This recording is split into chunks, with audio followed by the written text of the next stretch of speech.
Hello,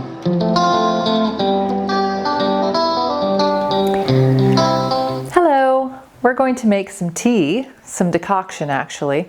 So we've discussed all the different ways to make tea in earlier sections of this course, and now we're going to make our elderberry tea so that we can make a syrup and then we can make some gummies.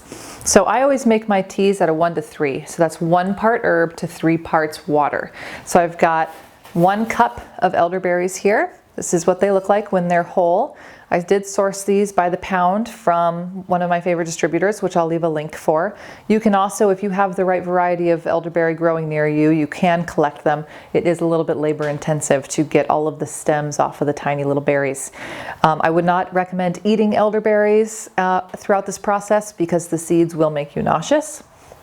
Okay, so that's 1 cup of elderberries to 3 cups water, and that's just to show you what the ratio looks like there.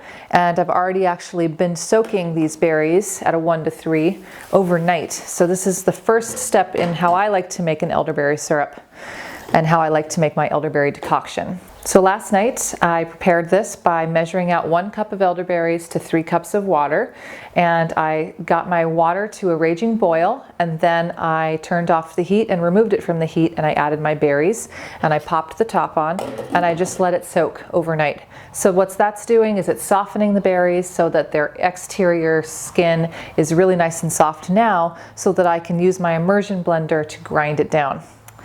You'll notice a theme with me when I make all my herbal preparations. I like to grind everything down as fine as I can. That way you're opening the cell walls of the plant and opening up more of the medicine or more of the constituents within that plant and making them more available to the water. So, immersion blender, you can just keep it on low, and I'm going to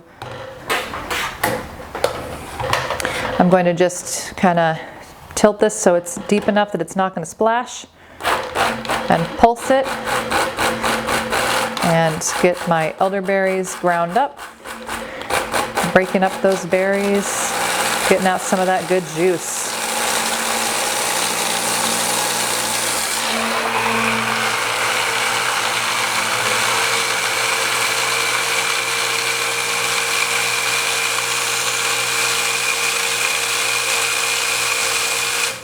Make an elderberry jam.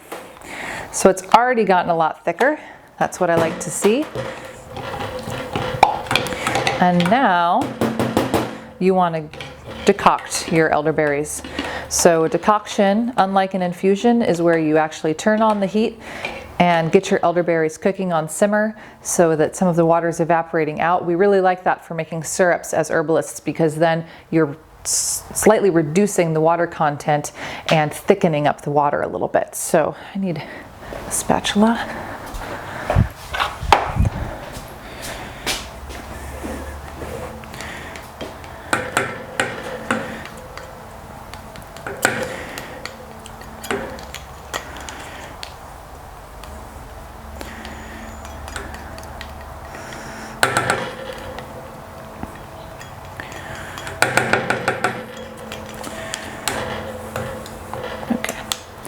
All right, so now I'm going to take this and put it on heat and turn it up so that I can bring it to a boil, and then I'm going to reduce it to a simmer, and we're just going to let it simmer for, you can let it simmer anywhere from 30 minutes to 2 hours. If I'm making a big batch of elderberry syrup to sell to clients, I'm going to do 2 hours. I want it to be really, really strong medicine that's become really thick, and I've really reduced down my water content.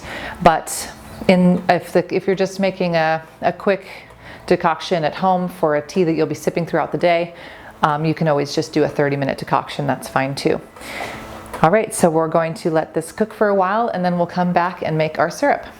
And we're back. We have been decocting our elderberries for about an hour now, and it's time to strain them. Here I have a 4-cup Pyrex measuring cup and a strainer and my unbleached muslin cloth, which I like to use for all of my straining. I prefer this over cheesecloth. Cheesecloth is too porous. You're going to end up with little bits of seed and skin passing through the cheesecloth. So muslin's just really great because it's got a very tight weave, but it also still lets all the liquid come through.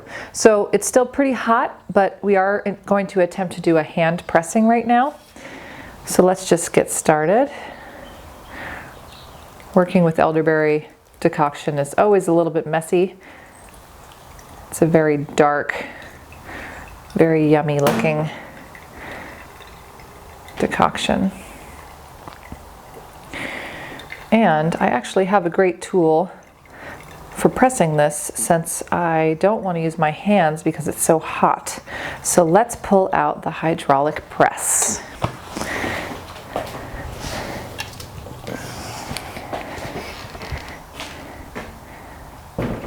If you took my previous course on how to make infused oils, you've already seen this handy gadget. This is a hydraulic press. I love my hydraulic press. I'm going to sterilize it a little bit with some rubbing alcohol before I put my elderberry decoction through it. Now I can take my elderberries. I'm going to roll up my muslin cloth.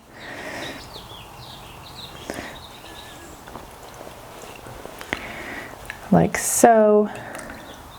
Transfer this over to here. Tighten up my edges so that there will be no leaks. Flip it over. That's still very hot. And make sure that your receptacle for catching is here. And bring this over. So I'm going to turn this so you can see what's happening here. You have to tighten the screw at the bottom. That allows the hydraulic press to hold its pressure. And then you just start ramping it up. Move my...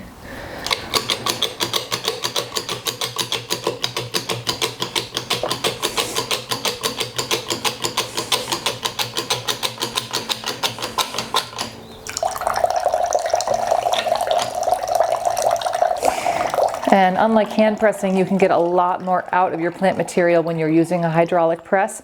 It's just a lot more pressure than you can use with your human strength. And I know you're super strong. It's not about that. It's just physically impossible to press this hard. So yeah, it just comes out this spigot here. And this is I'll definitely drop a link for where you can find these presses. This is actually considered a juice press. Never used it for that once in my life. I've used it for pressing out all my extracts. And it's really great to have one that's this size that fits on the counter. I actually have one over there in the corner that is gigantic and very cumbersome, but definitely better for bigger batches. Okay, so now I release the pressure so that I can bring down. That's the one part. The first time I brought this thing home and used it, my husband was like, "What is that sound?" So you do take this medicine internally, which is why it's really good to be sure that everything you're using has been sterilized, that your hands are clean. I just went and took that first mark. So the mark is the leftover plant material that you get after you've pressed out all of the liquid. I just took the mark from the last round of pressing and I'm going to compost it. And now I can press round 2.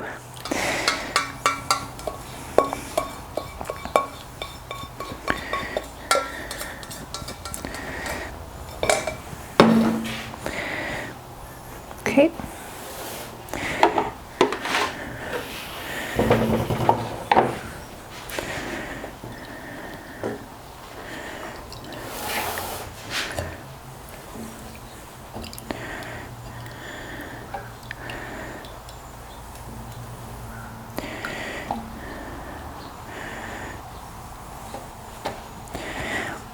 If you use a hydraulic press and you have too much liquid in your muslin cloth, you do run the risk of popping your cloth if you press it too quickly. So just keep that in mind as you are going with total brute strength to press as much liquid as you possibly can out of your decoction.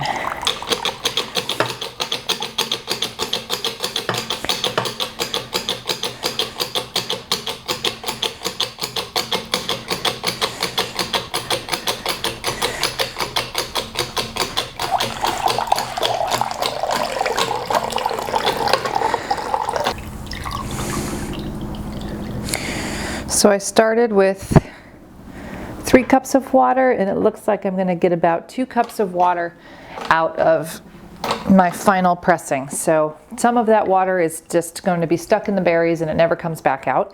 And then some of that water, of course, evaporated because I spent an hour simmering this decoction before I pressed it. But I'm happy with that amount because that's just as much as I need for the 2 projects I'm about to do. So yay.